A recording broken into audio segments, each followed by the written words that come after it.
Halo, Assalamualaikum warahmatullahi wabarakatuh. Anak-anak ibu yang hebat dan baik, kali ini ibu akan melanjutkan materi tentang bioteknologi modern bagian kedua, yaitu di bidang kesehatan, lingkungan, dan forensik.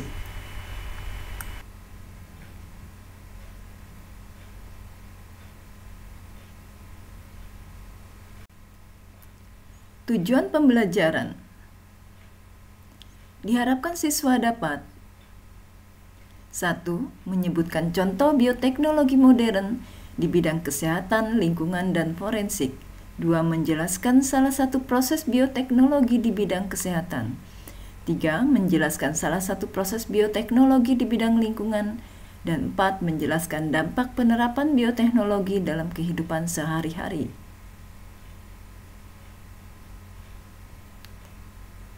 Anak-anakku yang hebat, saat ini sedang pandemi COVID-19. Pemerintah Indonesia sedang menggalakkan pemberian vaksin ke masyarakat. Pernahkah kalian mendengar kata vaksin? Secara umum, termasuk bioteknologi, apakah vaksin? Tahukah kalian bagaimana vaksin tercipta? Bioteknologi di bidang kesehatan. 1. Antibiotika. Antibiotika yaitu senyawa yang dapat menghambat pertumbuhan bakteri. Antibiotika penisilin dihasilkan oleh jamur Penicillium notatum dan Penicillium chrysogenum. Berikut ini adalah tayangan gambar tentang Penicillium notatum dan Penicillium chrysogenum. Perhatikan tabel mikroorganisme dan antibiotik yang dihasilkan. Penicillium notatum dan Penicillium chrysogenum menghasilkan penisilin. Mikroorganisme Streptomycin griseus menghasilkan streptomycin. Mikroorganisme Streptomyces fladiem menghasilkan antibiotik neomycin. Mikroorganisme Streptomyces aerophasin menghasilkan antibiotik tetrasiklin, dan mikroorganisme Bacillus licheniformis menghasilkan antibiotik bacitracin.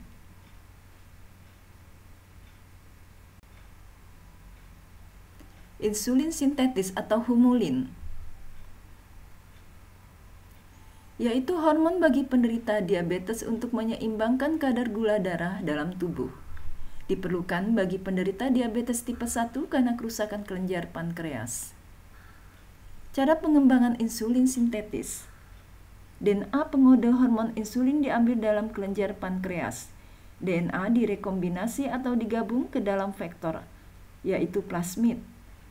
Merekomendasi potongan DNA yang mengkode gen tertentu dengan vektor. Plasmid yang mengandung pengode hormon insulin dimasukkan ke dalam bakteri E. coli.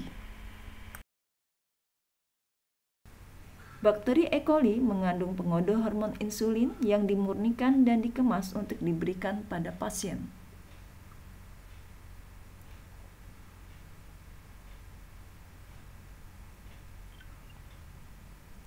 Tiga, vaksin. Vaksin merupakan bakteri atau virus yang telah dilemahkan. Vaksin diperlukan manusia untuk kekebalan atau antibodi terhadap suatu penyakit tertentu. Cara pembentukan vaksin. Mengisolasi gen pengode pada bakteri atau virus. Gen dimasukkan ke dalam sel Saccharomyces. Sel Saccharomyces berkembang biak menghasilkan protein yang sama dengan protein pada permukaan luar bakteri atau virus. Jika protein disuntikan pada tubuh manusia akan menghasilkan antibodi yang menangkal serangan bakteri atau virus sesuatu. Mekanisme pembentukan antibodi. Protein yang terdapat dalam bakteri yang dilemahkan atau antigen masuk ke dalam tubuh manusia. Sel darah putih akan mengenali protein dan membelah menjadi sel plasma dan sel memori.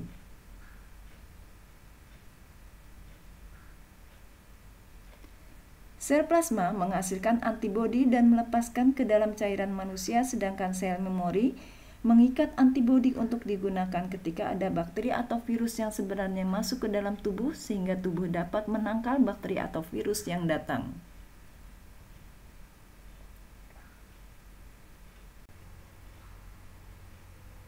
Empat, antibodi monoklonal.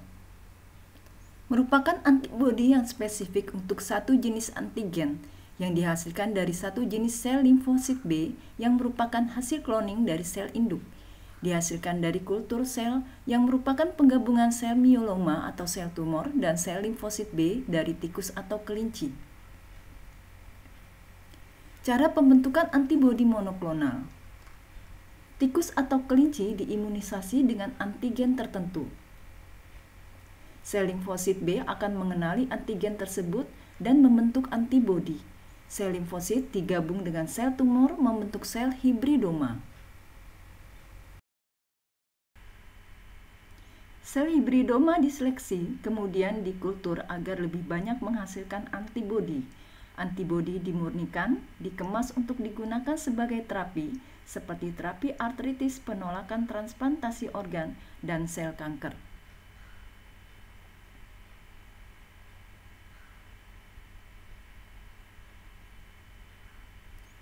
Bioteknologi di bidang lingkungan, seperti bioremediasi, adalah pemanfaatan bakteri untuk mendegradasi atau menguraikan polutan yang mencemari lingkungan. Contoh, 1. Pemanfaatan bakteri Pseudomonas untuk penanggulangan pencemaran tumpahan minyak di laut. Caranya yaitu dengan memecah molekul minyak menjadi karbon dioksida atau CO2 dan menambahkan formula yang mengandung kalium fosfat dan urea sebagai nutrisi tambahan untuk mempercepat proses penanggulangan pencemaran. 2. Pemanfaatan bakteri Clostridium baliarium untuk pengolahan limbah organik. Caranya, dengan memasukkan bakteri ke dalam limbah yang mengandung gula, kemudian gula akan diuraikan bakteri sehingga dihasilkan gas hidrogen.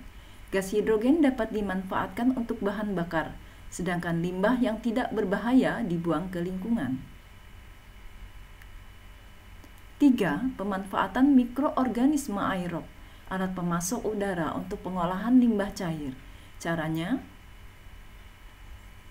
udara disalurkan melalui pompa blower atau aerator atau alat pemasok udara.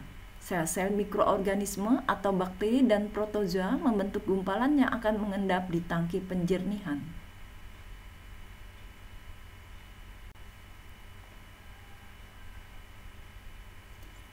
Bioteknologi di bidang forensik. Contohnya adalah menggunakan teknik DNA fingerprinting, yaitu mengidentifikasi seseorang berdasarkan pada profil pita DNA. Aspek yang digunakan: 1. Keseragaman, 2. Variasi profil DNA pada setiap individu. Prosedurnya yaitu dengan mencocokkan profil DNA individu dengan profil DNA pada keluarga. Dampak penerapan dan pengembangan bioteknologi. Dampak terhadap lingkungan. Dampak positif, tanaman dan hewan transgenik merupakan bibit unggul. Dampak negatifnya, tanaman transgenik dapat merusak plasma nutfah tanaman alami. Tanaman transgenik dapat menimbulkan hama yang lebih kuat daripada hama sebelumnya. Dampak terhadap kesehatan. Dampak negatifnya yaitu dikhawatirkan adanya kombinasi pada hewan transgenik. Jika dikonsumsi pada manusia akan memicu timbulnya penyakit seperti gen pada kacang Brazil yang memicu munculnya reaksi alergi pada seseorang.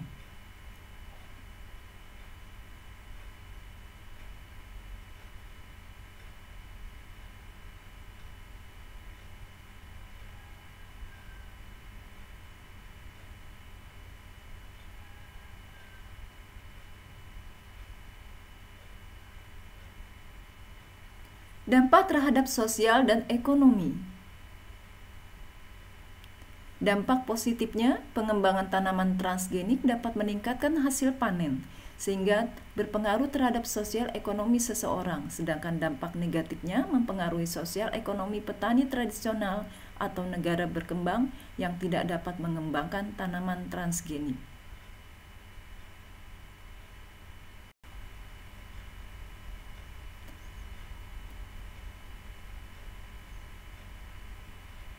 Anak-anak ibu yang hebat, jika kamu bermimpi mampu menciptakan rekayasa genetika di bidang kesehatan, lingkungan atau forensik, apakah mimpi yang ingin kamu wujudkan untuk menghasilkan produk rekayasa genetika yang baru di bidang tersebut?